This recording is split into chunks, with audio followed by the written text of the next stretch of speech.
ஆதியிலே தேவன் வானத்தையும் சிருஷ்டித்தார். ஆதியாகமம் 3:1. வெளிச்சம் உண்டாக கடந்தது, வெளிச்சம் உண்டாயிற்று. ஆதியாகமம் 3:1. நோக்கி நீங்கள் படகு பெயரும் பூமியை நிரப்பி அதை கீழ்படுத்தி. அதற்கு தேவன் இருக்கிறவராகவே இருக்கிறேன் என்று மோசேயுடன் சொல்லி. கர்த்தர் நம்மை பிரியமாயிருந்த அந்த தேசத்திலே நம்ம கொண்டு போய் பாலும் தேனும் ஓடுகிற அந்த தேசத்தை நமக்கு கொடுப்பார். நான் உனக்கு போதித்து நீ நடக்க வேண்டிய வழியை உனக்கு காட்டுவேன். உன்மேல் என் கண்ணை வைத்து ஆலோசனை சொல்லுவேன். கர்த்தர் உருக்கமும் இருக்கவும் நீடிய சாந்தமும் மிகுந்த கிருபை உள்ளவர். உண்மையும் நீதியும் உள்ளவராக இருக்கிறார். 2 Corinthians 12:9. என் பலவீனத்திலே பூரணம். இவையினாலே விசுவாசப்பட்டு ரட்சிக்கப்பட்டீங்க. ஆமென். நான் உன்னோடு இருப்பேன். தேவனில் உள்ள விசுவாசம். தந்தையின் நடுவழி மன்னிப்பு. நம்மை சுத்திகரிப்பதற்கு அவர் உண்மையும் நீதியும் உள்ளவராய் இருக்கிறார். 2 Corinthians 12:9. என் கிருபை உனக்கு போதும், பலவீனத்திலே என் பலன் பூரணமாய் விளங்கும். 3 எபேசியர் 2:8. கிருபையினாலே விசுவாசத்தை கொண்டு ரட்சிக்கப்பட்டீர்கள். இது உங்களால் உண்டானதில்லை, இது தேவனின் ஈவு.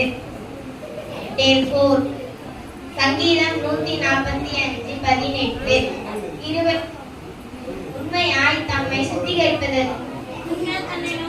உண்மையாய் தம்மை நோக்கி கூப்பிடுகிற யாவரையும் கர்த்தர் சமீபமாய் இருக்கிறார். லூக்கா 12:22. எண்ணத்தை உண்போம் என்று உங்கள் ஜீவனுக்காகவும் எண்ணத்தை உண்போம் என்று உங்கள் சரிகைக்காகவும் கவலைப்படாதீர்கள். அதற்கு அவர் உண்மையும் நீதியும் உள்ளவராய் இருக்கிறார். 2 Corinthians 12:9. என் கிருபை உனக்கு பலவீனத்திலே என் பலன் பூரணமாய் விளங்கும். எபேசியர் 2:8. கிருபையினாலே விசுவாசத்தை கொண்டு ரட்சிக்கப்படுவீர்கள். இது உங்களால் உண்டானதல்ல, இது தேவனுடைய ஈவு. சங்கீதம் 145:18. உண்மையால் தன்னை நோக்கி கூப்பிடுகிற யாவரையும் கர்த்தர் சமீபமாயிருக்கிறார். லூக்கா 12:22.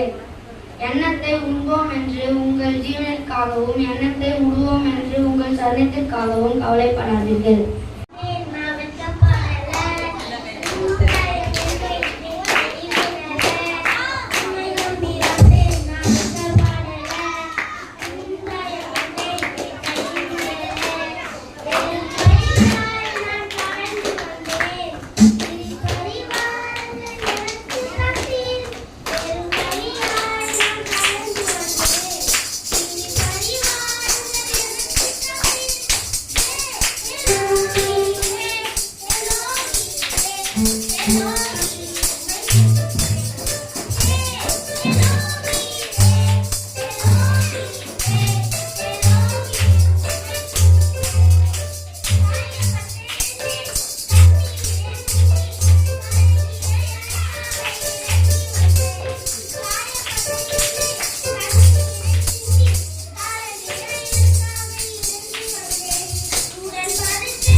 தர்ஷீஸ் போன கப்பலை மாட்டினாங்க.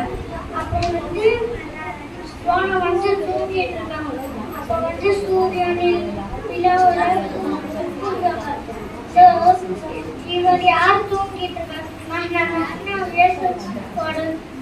கும்பிடுறாங்க. வானத்தையும் பூமியையும் அவங்க தான் உண்டாக்குறாங்க.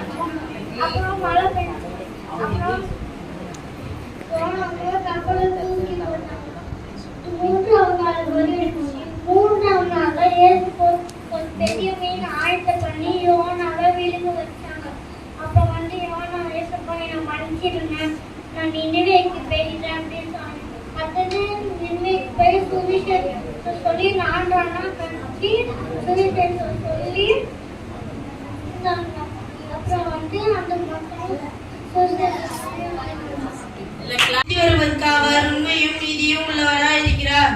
Day 2 2 கொரிந்தியர் 12:9 என் கிருபை உனக்கு போகும் பலவீனத்திலே என் பலம் பூர்ணமாய் விளங்கும்.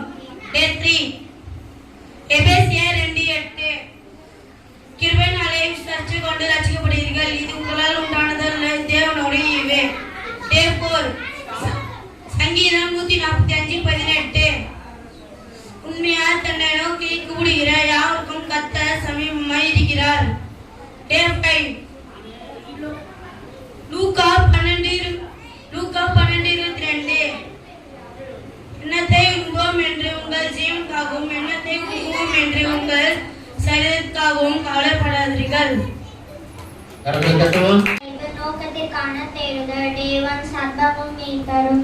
1 யோவான் 1:9 நம்மை சுத்திகரிப்பதற்கு அவர் உண்மையும் நீதியும் உள்ளவராய் இருக்கிறார். Day 2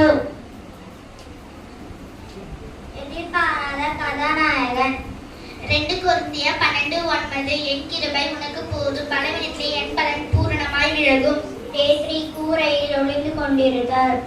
எபேசியர் 2:8 கிருபையினாலே விசுவாசத்தை கொண்டு ரட்சிக்கப்பட்டீர்கள், இது உங்களால் உண்டானது, தேவனுடைய ஈவு. Day 4 புதிதாக தொடங்குதல். சங்கீதம் 145:18 உண்மையாய் தம்மை நோக்கி கூப்பிடுகிற யாவருக்கும் கர்த்தர் சமீபமாய் இருக்கிறார். Day 5 பசியும் குழப்பமும். லூக்கா 12:22 எண்ணத்தை உண்போம் என்று உங்கள் ஜீவனுக்காகவும் எண்ணத்தை விடுவோம் என்று உங்கள் சரீரத்துக்காகவும் கவலைப்படாது.